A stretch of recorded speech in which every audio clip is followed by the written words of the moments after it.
Para penuntut ilmu itu jangan fokus hanya kajiannya penyucian hati terus menerus.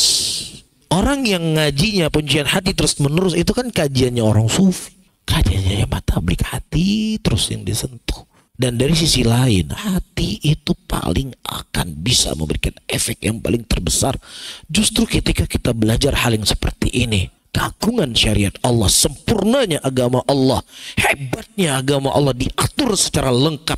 Ini akan menambah keimanan seseorang. Dan terlebih tauhid dan akidah, sesuatu yang paling akan mengokohkan hati manusia. Apa dalilnya? Allah mengatakan dalam Al-Quran, Ya ayyuhal muddathir, kum fa'anzir, wa rabbaka fakabbir, wa thiyabaka fatahir, wa rujza fahjur, kata Allah. Wahai Muhammad, kum, bangunlah engkau berikan peringatan. Wa thiyabaka fatahir, bersihkan pakaianmu, bersihkan hatimu dari segala noda-noda kesyirikan. Walaupun Nabi tidak berbuat syirik, tapi peringatan dari Allah, hilangkan semua noda-noda. Dan kemudian agungkanlah Allah, yaitu tauhidkanlah Allah, ya, dan hancurkan semua berhala-berhala yang ada di kota Mekah. Itulah yang akan menjadi kesucian hati. Sucinya hati Rasulullah dengan apa? Dengan mentauhidkan Allah, dengan menghilangkan segala noda-noda kesyirikan. Jadi kalau orang ngajinya bersih hati, nggak pernah singgung tauhid, nggak pernah singgung akidah, apa yang membuat hati itu bersih hatinya? Pakai apa? Orang-orang yang tidak ditanamkan tauhid akidah, ya ketika ada ujian sedikit itu baperan, ada ujian sedikit kecewa, ada ujian sedikit stres.